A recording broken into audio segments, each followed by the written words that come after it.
Hi. Hi. Hi. Hi. I've come to you to confirm the energy you might be feeling right now. I don't know, y'all. It's a lot. It started yesterday, Sunday, and now it's Monday today. And it's this feverish intensity and anxiety and like to doing and rushing around and cleaning and organizing and planning and prepping and 10 million ideas and things at once. And like, it's a lot. It can disrupt your sleep, it can disrupt your gut, your digestion, all these things right now, and your nervous system. So I just wanted to make a video because it's a really intense energy. Even for me, I can flow in a lot of different energies, but it's a lot. So I just want to say, if you're feeling any of this, yeah, welcome. Welcome. Nice to have you. It's not going to go away. The whole week is kind of like this. And it's really setting us up for the energy of September. Sorry, I'm making tea right now. Trying to not oversteep my tea. So basically, we're headed into alignment with what we say we're about. You feel me? So this week is really about clearing out and making space for those things that we say that we're about, right? Whether it's really having those conversations that needed to be had, really declaring what we really need to say out loud, really cutting off and ending things that need to come to a close and need to come to an end, and doing it. So September is all about the doing, the action, but also all the things that are going to eclipse us, right? Full of eclipses is September, just full of eclipses. And I don't know what your experiences are in eclipses, but mine is rough. It's rough. It's beautiful because long-term change is beautiful and it is liberating and it is sustaining. And to get there means to definitely dissolve parts of ourselves, patterns, old behaviors, wounds, traumas, so many things that will come bubbling up to the surface, because the eclipse is about what is eclipsing us, what is in the shadows, what is lurking behind us, what is trying to say hello and then come forward. And it can be really abrupt, it can be really fast, it can be really intense. Yeah, it's a huge month of death. And I like death, I love death, I welcome it. I have no control over it, and I've really given way to that. But if you don't have a relationship with death, this would be a good time to cultivate one. You know, a good time to really call in your ancestors and your well people and ask for guidance around welcoming death into your life, because it'll help you navigate the eclipses and the constant change and the like, I didn't see that coming kind of changes. That are going to happen real quick. We're being rerouted on our GPS of life real fast. So that's what's happening. There's a quickness to this week. The days go by really fast. It's almost like the feeling of there's not enough time in the day. There's a sense of urgency, even though there's nothing really urgent going on. There's never a time for urgency unless we're in like a medical emergency or, disaster emergency.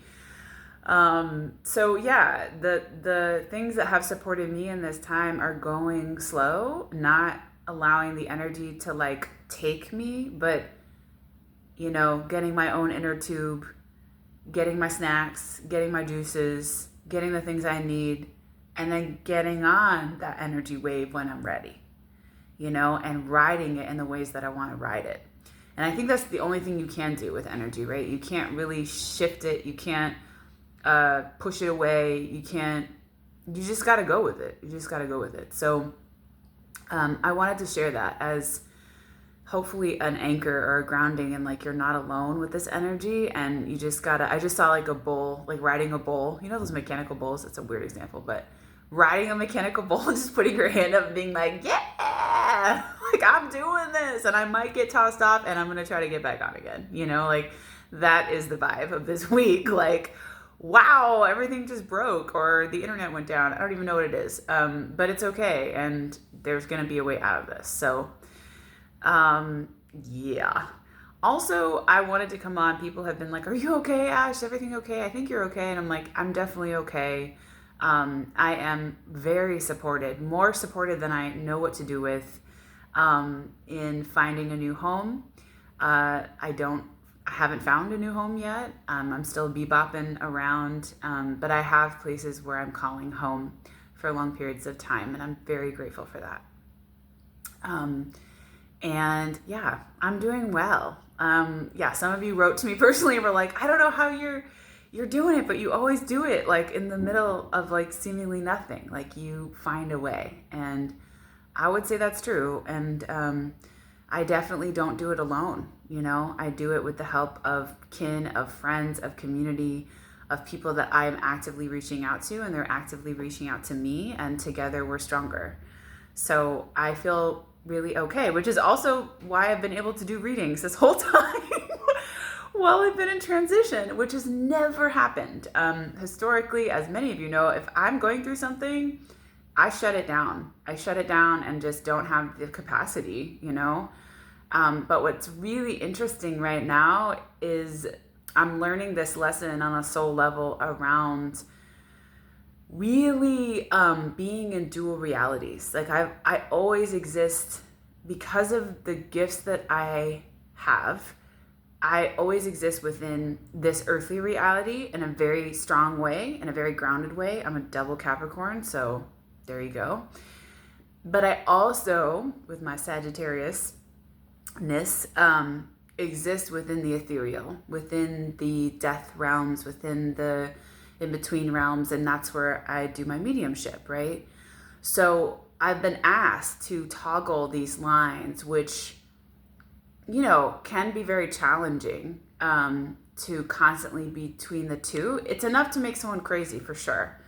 But I've been able to be in balance and learn the skills of going between each realm and really being fully in each one. So yeah, in that way, I really look at things as not just one thing. I look at situations and things that happen with like a multi-dimensionality to them that I never had before, and a sort of yes andness that I feel about everything. Nothing is just one way. No one is just one way. No person is just one way. So I have a lot of complexity that I hold and duality, and that's what's enabled me to like give readings during this time. And I was thinking about it, and I was like, oh yeah, what's true is that when I'm about to give a reading, I literally die to myself. And I know that sounds like what, but I literally just die to myself, which means I let go of my ego. I let go of my earthly things. I let go of my desires, my longings, my me, you know? I just let go of it. I just am like, you have to die now. And my ego doesn't really love that, I would say. My ego's like, no, I want to think about all these things in our life, you know?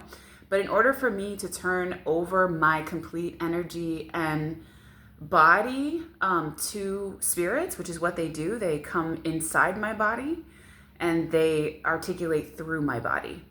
That's how my gifts work. Everyone's different, but so in order for me to do that, I really have to get myself out of the way, and my self-importance and my individualism and all these things that are happening in my life, and I have to just let them die and let them go away. And I find that's very much death. In the death process, what I've seen from spirit, which is just a pinhole of information. I do not know the universe at all. I learn from every spirit I channel, and every spirit that visits my body, I'm able to learn something new.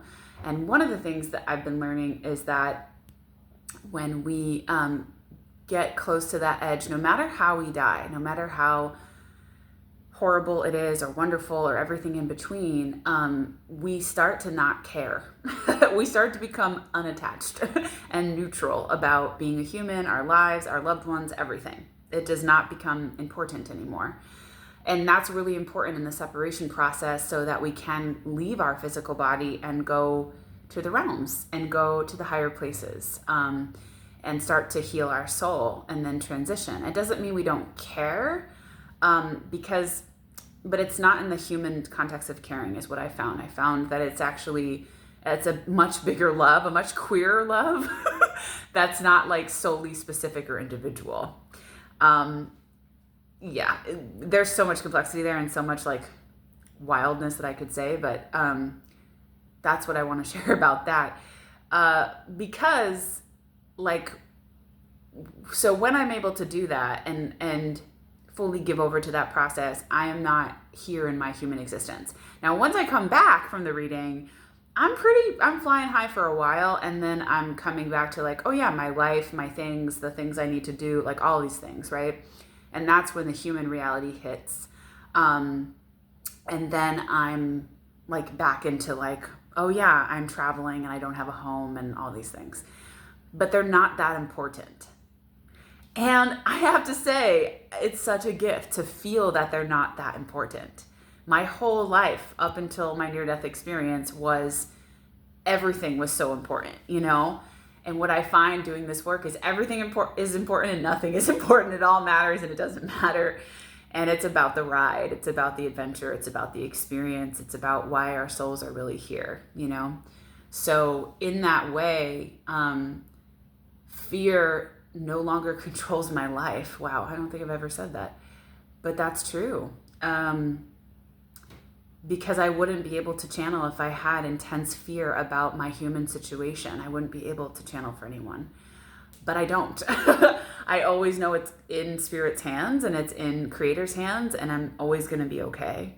And that has always proven to be true. And because I'm open to that being true, it is, right? Like, it's wild, y'all.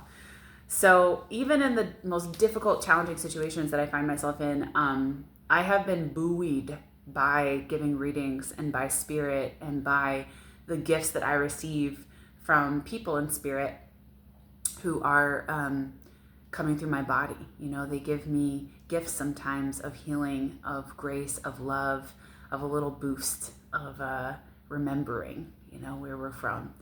And yeah, I mean, that's why I love what I do so much, because it fills me with aliveness, you know, it fills me with hope. And then I take that and I integrate that into my situation in my life when I come back into my own bubble, you know, and I really see the perspective of it all in a different way. So yeah, I wanted to just talk about that. I thought it was kind of an interesting thing that has been happening that's been new.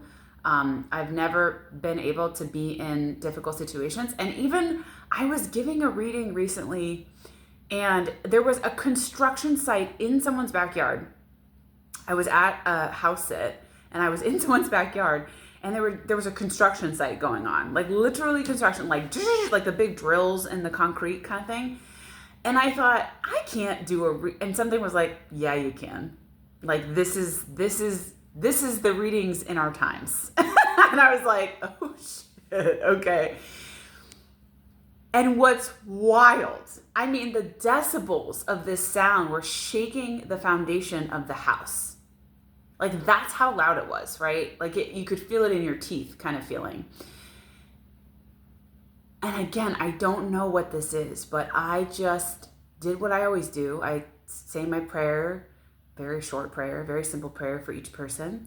I lit some smudge and I just, you know, started to welcome in the energy that's here. And as soon as I started reading and connecting with that spirit, guys, I didn't even hear a sound. And in the recording, they're obviously still working. They're obviously still doing construction. I can't even hear the sound when I'm in this space of channeling. It's so wild and I can't explain it. The only thing I can think of is like, I'm in this hyper focus place and I can block out now for the first time ever. I can block out huge, loud distractions in which I was never able to do before. It would really bowl me over or knock me out and I'd be like, I can't focus. I'm sorry. I can't do the reading right now, you know? But I literally did it through a construction site. And it wasn't until the reading ended and I closed down Zoom that I was like, it is so loud in here. Oh my gosh. And the person could make out their reading. It was fine that, you know, Zoom like blocks the noise and stuff. But it was just incredible, because it was also like one of the most powerful readings I had that week, which is just so fascinating to me. But I think it has to do with like where our attention is and what we're focusing on and what we're allowing in and what we're not, right? Like this is real energy work. This is real, like, are we creating this protection around ourselves so that we can stay centered, grounded, well, and be in this for the long term, especially with the mass genocide that is happening, continuing mass starvation that is happening in Gaza, and with these children and these babies. Like, I don't even know what to say, right? Like I'm just, all I want to do is vomit, to be honest. That's my body's reaction, is to like throw up every time I hear about this and see images and hear what we're not doing, how we're not intervening, the hot trash that is the government and Donald Trump. These are end of times. Like, not in like a, biblical sense, or like a quick I don't know. But I'm not saying that. It's not at a fear base. I'm saying things are fucking a dumpster fire and they are just burning away, and it's a time where it's pretty terrifying to be alive and want to continue to exist here. Let's just be honest. And it's also a time where things are going to burn so down to the ground that we have to remember our power. We have to remember also what we're creating, and that's also the energy of this week and going into September, is like, what the fuck are we creating? We're seeing everything burn, right? We're doing everything we can to not have the things that can be saved, cannot be burned, cannot be destroyed or taken away. We're doing everything we can in so many different ways in all of our different gifts and abilities. And what are we then visioning and dreaming into and imagining that can come and replace it, that can come and be here, that can come and be created even now when everything is gone and there are no structures? Like, what shapes then are we putting in place that are making other things possible, so new toxic systems and structures aren't constantly being rebuilt, right? Because we're watching everything unfold, but we're not taking action, right? Like, we're not actually going, what is the community I want to build? Well, I'm going to do it, right? Like, I'm going to start mapping it out. I'm going to start big life changes around that direction, because we're not even here for that long, right? Like, we're not here for that long. And it's not about our individual shit. It really isn't. It's about our little spark adding to the collective spark of the whole of the universe. That's it. So we will be forgotten. We will never be heard of again. We will not be remembered when we die and everyone else dies decades and decades after. Like, that's not going to matter. What's going to matter is what we added and the energy that was felt from what we added. But it won't be specifically ours, right? So, and we don't know when our timeline is done. Sometimes our timeline will be done in a year. Some of us will leave this earth in a year. Some of us will leave this earth in a couple months or days.